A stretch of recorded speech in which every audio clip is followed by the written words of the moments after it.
Well, hello again, and welcome to Mastermind Minutes. My name's Gary Grosso. I'm the managing partner for Franchise Growth Solutions. That's this big sign here in back of me. And you can learn about Franchise Growth Solutions either by clicking on the link above or below this webcast, depending on the platform that you're listening on or watching. And as you know, Mastermind Minutes is the webcast that is looking to bring you answers in minutes, not hours. Typically, we have one guest, one question, one expert answer. And of course, it's just enough to tease you so that we always encourage and recommend any listener to contact our guest for more information. And we'll give you the contact information later on at the end of the program, as well as posting it when we amplify it. So today, my guest is Alesia Visconti, and Alesia is the CEO of FranCerve, which is one of the foremost franchise consulting networks in the United States, and she'll tell us about that in just a minute. She has over 20 years of experience serving as a C-level executive for both domestic and international companies in various service industries. Her vast experience in driving organizational success, orchestrating innovative programs, and leveraging partner relationships served as the perfect foundation to further expand FranCerve as she took on the role of president in 2016 and then eventually in 2018 as CEO. As the driving force behind FranCerve, Alesia never loses sight of her mission, which is, and I have to tell you, I love this. I'm kind of on board with this. The mission is to help others achieve their dreams of business ownership through franchising. She is also the CEO and publisher of Franchise Dictionary magazine and lives by the motto of work hard, play hard, help others, and repeat. So Alesia, first of all, thank you so much for being with us today. I know you're really busy. I can't thank you enough for being with us. Well, thanks, Gary, and thank you for that introduction. And it's really a pleasure. I'm thrilled that you asked me, and it's great to be with you here. Good. I'm glad. So tell us a little bit about FranCerve and kind of what you've been doing. There's so many things that I could mention about you, whether it's VetFran and your work with the IFA. Tell us a little bit about you, about FranCerve, and then we'll kind of get into the question. Sure, absolutely. Well, FranCerve is the world's largest franchise consulting company. And what we really do, I mean, it's in our name, serve the franchise industry and space. And the way that that works is we help people follow their dream of business ownership through franchise ownership. So our consultants help the brands expand. They help people to become that entrepreneur and, follow their dream of, I always wanted to own a business, but there's so much out there. I'm overwhelmed. What do I do? And that's really what we do. We serve as a matchmaker almost between our consultants and people who want to own a franchise, and we help put them together so that they can fulfill their dream. And the other little part of that, Gary, is very often people go down that path and they say, this role of being a franchise consultant, that's really appealing. So we also help people become certified franchise consultants with FranCerve. So it's kind of a dual path for their career bliss. They can choose one or the other. They can choose both. We have people who own franchises and become consultants, or who are franchise consultants and then end up owning also a franchise. Yeah, that's awesome. And listen, you're singing my song, so to speak. I mean, back in the early '80s, when dinosaurs ruled the world, after working in the radio industry in New York for about 10 years and having grown up in kind of a family of, I'll call them old school merchants, where you got up and you went to work every day, and there really was no system. And I guess my parents, my uncles, my grandfather, they were all proud to say they never took vacations and all this other stuff.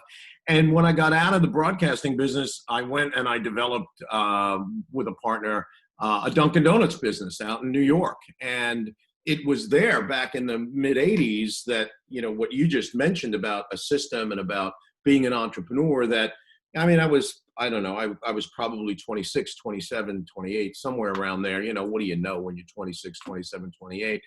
And if not for the kind of the help, the assistance, the support of the franchise company, I can't say that I would, have been successful if I opened up Gary's Donuts versus Dunkin' Donuts. So the idea of franchise ownership to me, quickly became, a calling. And when I left them, I became a consultant, not so much on the sales side, but more on the coaching and counseling side, because I had this kind of insight, this background in Dunkin', and really made it my life's work, as you know. So when I hear you talking about that, about helping people, putting people in business, giving them the opportunity to control their own destiny, it really is it's music to my ears. Now, one of the things that I've noticed, we'll kind of get to the question here. A lot of your posts that I see, which I follow you, you've said that the hashtag franchise strong is your favorite hashtag on social media. Talk to us about that. Why is that? It really is, Gary, and I think I use that hashtag. I also use changing lives, but franchise strong is, I think, if not my favorite, it's certainly one of the most important hashtags out there, because it really embodies the franchise community. You look at what happens with COVID-19, right? It disrupts everyone's life, certainly. But the franchising community immediately pivoted, and they did virtual training days, and we help brands learn how to meet the teams virtually, because FranServe has always been a virtual company. So we stepped in and helped our brands to make that change. And it was through that they were able to put on new franchisees, and franchisees could get the training and open their businesses and move forward. And when you look at, the concept of franchise strong, listen, corporate America, adapts and changes, but at a slower pace. We're all made up of entrepreneurs. I mean, we're the ones who jump off the cliff and we build our planes on the way down, right? So we immediately jump into a situation and look right at change and say, yeah, let's go. I'm for it. I want to do this, because franchising comes together. We all, Gary, you do it too. We all talk about the franchise family, the Fran family, right? And you see it here, even what I'll call rivals, right? Competing brands come together in circumstances like this to move franchise forward. You look at the International Franchise Association, I mean, boom, they were out there putting out webinars, helping people connect, being a source of information. And we come together, because as difficult as the times can be, man, we will never let anything pull us down. We will come together and move forward as a community. So that is why it's very near and dear to, that franchise strong. I really believe it embodies everything that we are. And I couldn't agree with you more, because, if you kind of peel back the layers of what I consider to be the most important and the most powerful business development model maybe in the history of the world, and that is franchising, because it empowers people, it gives people the opportunity to control their own destiny, and yet it reduces risk. And if you really look at franchising, it really is about community and a group work effort. Even within an individual franchise company, that company is as strong as its franchisees are.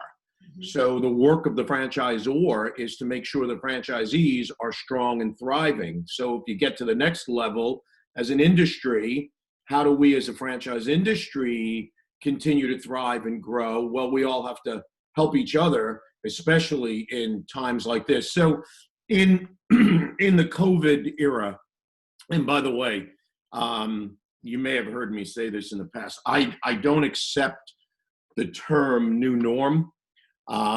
Mostly because everything is new constantly, it's changing, and everything is temporary. So I prefer to think of this just as, okay, this is where we are now. And then where are we going to be 3 months from now, 3 years, whatever. With kind of that constant moving target, if you will, as a backdrop, what advice have you been giving, your franchise consultants in terms of their dialogue that they would have with their clients who are looking to get involved by purchasing or getting involved by licensing a franchise? Well, I tell you some good question, Gary, because again, sensitive time for everyone, right? We really don't know what anyone's been through, but I will tell you, we are seeing outstanding interest from people for franchise ownership. Mm-hmm. So I think, right now, third and fourth quarter is going to be off the charts. I think a lot of people who were forced to be home, work from home, aren't so thrilled about being under the person's thumb, the man's thumb, in corporate America. Yeah. It's like they value their job, but now they're going to go back after months of kind of having their own schedule and being accountable. And I liken a lot when I used to come home from college and my parents would say, okay, well, now here's your curfew and you have to abide by, and I would say, I've been living on my own for months. I don't want to go back to that. And we see that with people who are coming in looking at franchise ownership.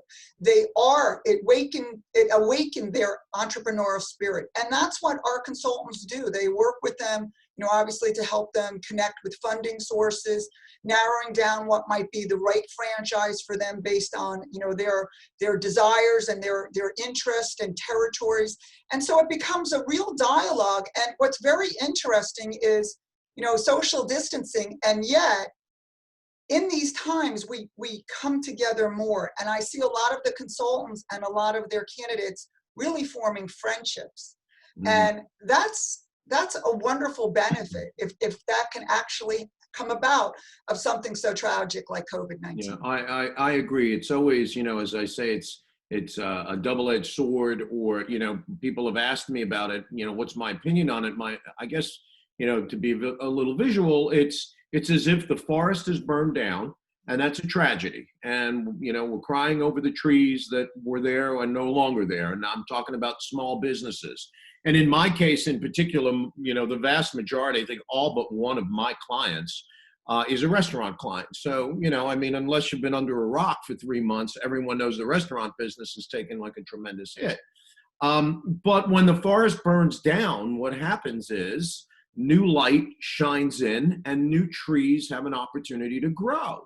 And the way I look at it in the restaurant business, 6 months ago to open a typical fast casual type restaurant might have taken $500,000, $600,000, $700,000 of investment money, whether it was your own money or borrowed. But today, because there are so many, what we call in the restaurant business, second generation restaurant space, restaurants that will no longer open with the prior owner.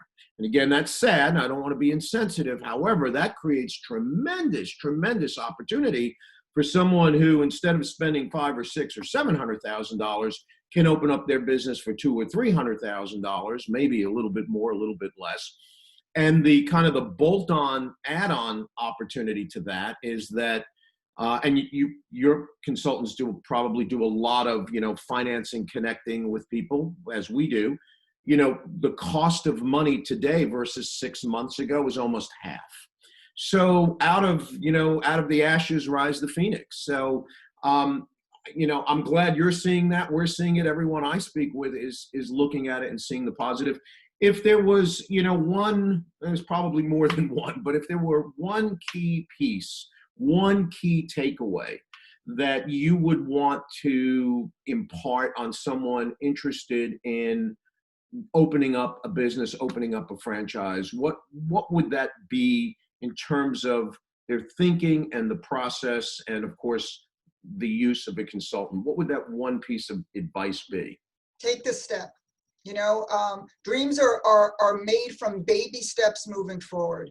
And I think what holds people back, the fear factor that comes up, is they see it as this giant leap. Today, I'm in my comfort zone. Tomorrow, I'm going to be thrown into the pool and owning a franchise. And it doesn't work like that, as we all know. It's baby steps. You explore things. You go down the path. I liken it to dating. Then when you find, the brand and the circumstances are right, then you can get married. But dating is simply doing that, going out, taking the courage to explore, because courage does not mean lack of fear. Courage means having the fear and moving forward anyway. So Mhm. all of us are afraid when something is new in front of us, but just taking a baby step, that will open the door to exploration. And that can literally, as we know, Gary, change people's lives. Right. Franchise ownership changes people's lives and their families. And it's a wonderful thing, but it takes that first step. And Yeah. working with consultants, there's no charge to the candidate for using a franchise consultant. There's no added fee. They will be offered the same price for the franchise. So there's no downside. And it really does help to have a buddy, a friend, a coach, an advisor as you go down this path, because what happens if you don't have that sometimes, you get overwhelmed. You look at franchises and you're like, how am I going to navigate this maze? There's so many, owner operator, multi-unit, absentee owner. I don't know what any of that means. How do I find funding? And that fear, Yeah. all of those pulls people back. That's why just little baby steps moves you forward. And I'm gonna kind of wrap this up by saying that not only is that an excellent point, but it kind of takes us full circle back to the franchise strong, because what makes the industry strong is this working together, this attitude that you got to work hard, to use your term, play hard, help others, and then repeat. So when I think of franchise consultants and many of my brands, we tie into the consulting and the broker networks, because it's part of everyone working together. So I think when someone is ready to get out there and look to get involved in the business, and purchase a franchise, the key here is that the industry is strong, the camaraderie is strong, the help is strong, and that's what makes franchising strong. Any last word you want to give us before we ask you for some contact information? No, I just honestly want to thank you, Gary, and for having me on your show, and for your listeners, tuning in. So I just wanted to thank you. Great. No, my pleasure. Thank you for the time. So for someone who wants to reach you, what's the best way?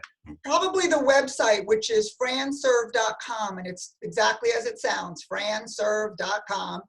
Also, LinkedIn is a great way to connect with me personally as well. Great.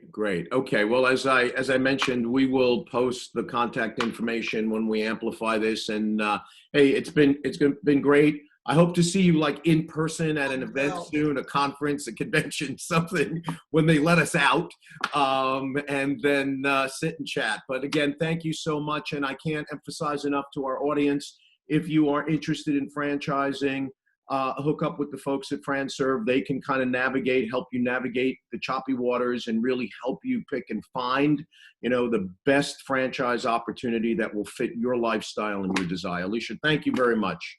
Thank you, Gary. Be well. Bye-bye.